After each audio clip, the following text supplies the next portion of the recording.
Hey neighbors, I'm Mac McCarty, and I'm bringing you another episode of the Rough and Tumble. Hope things have been going well for you. I don't know what time of year you'll hear this, but right now for me here, it's like the second day of spring. We got a beautiful bluebird day out there, and oh man, I'm just enjoying it. Hope things are going real well for y'all. Want to tell you I appreciate those that have listened in to some of your comments. Some of them come through my wife's Facebook. I don't really do all that kind of stuff. I don't know what's going on there unless she mentions something to me. But well, folks, I'm more old school. And I know this stuff here may be new school, but I got a lady that's a friend of me and the wife's that has helped me with this, and so it allows us to be able to bring these stories to you. And as I said in the first episode, some people have asked my wife, well, why is Mac doing this? And I think, well, now that's an interesting question. It's what I said in the first episode called the Empty Knockout Vessel, preserving the history of our oil field, and talking about friends of mine, many of whom are gone now. And this story I'm giving you on this episode is about a time when I got sent down on the south end of the field. It was just south of Turnertown, Texas. It was an independent oil company, had a lease down there, and I'd been on it a few times. And the lease was down, and they needed us to see what was wrong and get it running. Well, this missionary, Baptist missionary, had come to work for the company for the summer, and he didn't have any work boots. Well, one of the requirements to work in the oil field was to have those boots, those steel-toe boots. And this guy didn't have any, and the boss kind of waived that requirement for him and told me about it. He said, as soon as he gets him a check, he's going to get him a pair of boots. And I said, well, I'll sure keep an eye out for him to, try to keep him safe. Of course, I did that with anybody that worked with me. I didn't want anybody getting hurt out there. I just would have had a hard time with that. But anyway, this guy came out, and I would guess he was probably late 20s, in his late 20s. And he had been on a missionary tour in Africa and was thinking about going back into the Middle East. And I said, whoa, now that your brand of religion wouldn't fit very well in the Middle East. He said, well, if they find out what I'm doing, he said, I'll lose my head over it. And that wasn't a joke. They would take his head off. And I said, well, I'll give you this, bud. You got guts. You got guts, and you must really believe what you believe. He said, I do, and I'm trying to save souls. I said, well, okay. I said, like I've told everybody that works out here with us, the most important thing for you to remember is to listen. When we tell you something, listen. It could be the difference between going home tonight and not. And the thing is, you could take other people with you, get us in trouble too, trying to get you out of trouble. So here we went down the road to Turnertown to this lease, and we pulled down in there and we drove around. And I just, I like to look the power lines over and stuff, see if there's anything obvious. And I figured out real quick that none of the wells were running. And so I got out and checked the voltage. And after a while, you gain the experience to know when you're reading that 483 phase, you know what's going on the 12,000 three-phase side, on the top side of the transformers.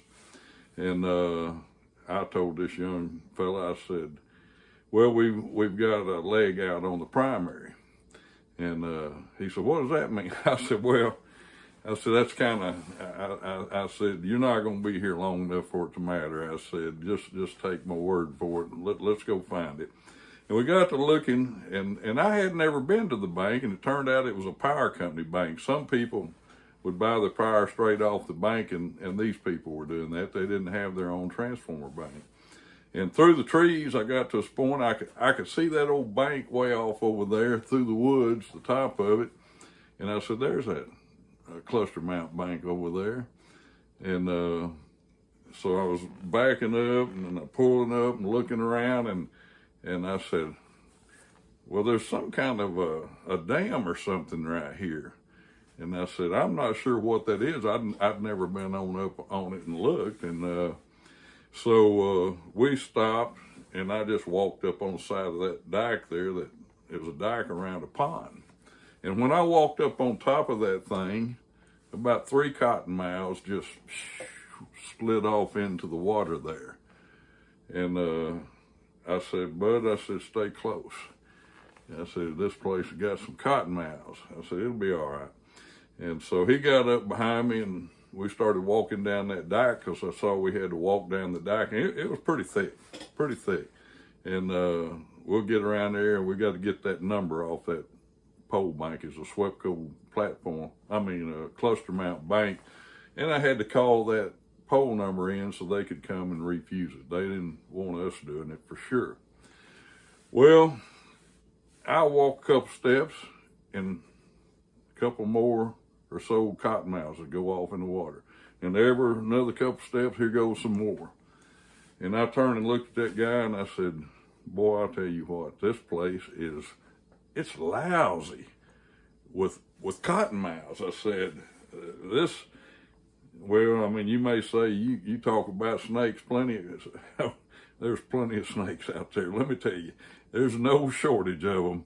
And that's one of the dangers we have out there in the oil patch.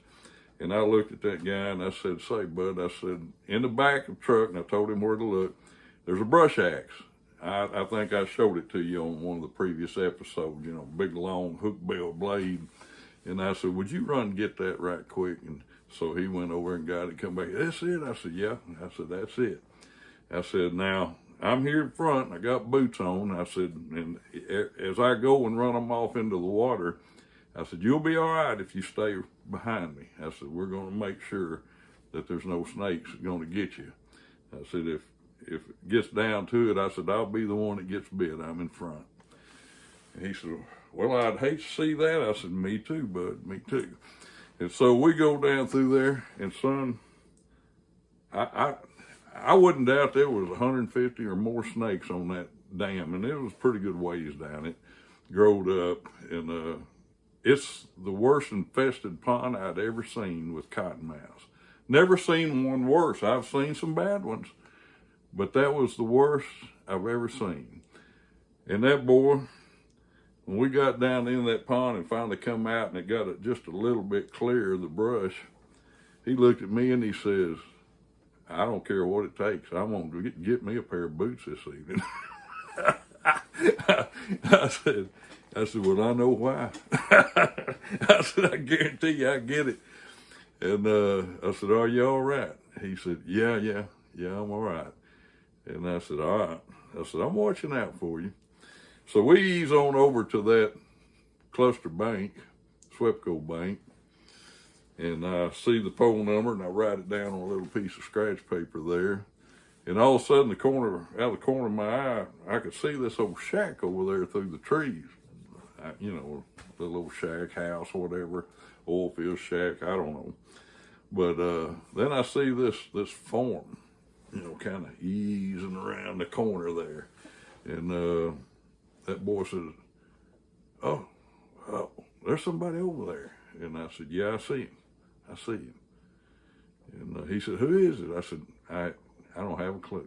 I said, I've never been up here on top of this, in this area right here. I've been on this lease several times, but never came up on this around this pond. And as the guy got a little closer, he was kind of like an old hermit or hillbilly or something. I don't know, that old longer hair and beard and everything, and comes walking over there toward us. What you boys doing out here? And I said, oh, sir, this lease is down. And I said, we had to get this pole number here so we can call it in to SWEPCO and get them to come and refuse it. He said, oh, yeah. He said, I've seen them have to do that before. He said, but I hadn't seen you. I said, no, sir, I've never had to do it before. I said, I've worked on this lease several times, but not getting this pole number. I said, the pole's always been okay. And he said, okay. He said, y'all go right ahead. He said, I just checking to see who you were. I said, well, sir, is that your pond right over there? He said, yeah. I said, are you aware of how many cottonmouths are in that thing? And he looked at me and he says, oh. He said, are they getting thick again? I said, well, I guess that's one way to put it, man. I said, I saw more cottonmouths coming around that dike than I've ever seen in one place in my life. I said, it is lousy with cottonmouths. He said, well, they get thick every now and then, and I have to get out there and start shooting them. And I said, okay. I said, I think you're running behind. He said, well, we'll get it taken care of. I said, all right. Well, we went back around, loaded up. We got that old lease running and everything. And that missionary told me, he said, you know, I grew up in East Texas, and I've never seen so many cottonmouths. I said, well, I've been in the oil field a long time. And I said, I've never seen that many in one spot. I said, I'm sure I've been in spots where there were that many or more. I just didn't see them. And I said, you know, we're always aware of that out there. Copperheads, I mean, even rattlesnakes and stuff. And if you get on one end of the field there, plenty of alligators, you know. And he said, well, this show made me uneasy. I said, I think you got a good reason, but I said, you're not a scared fella. And I said, I think you did real good. I think you did real good. Well, folks, I'd appreciate a like and a subscribe, if you will. Again, it's up to you. I'd love to hear some of your stories. I haven't learned any stories, but I've only talked lately to a couple of my old oil field buddies, and haven't got to see a lot of them. You know, I don't get to see them like I did before I retired. And but I'd love to hear some of your stories, and maybe there'd be a chance to get together on it. But this is Mac McCarty. Till next time, this is the Rough and Tumble Channel.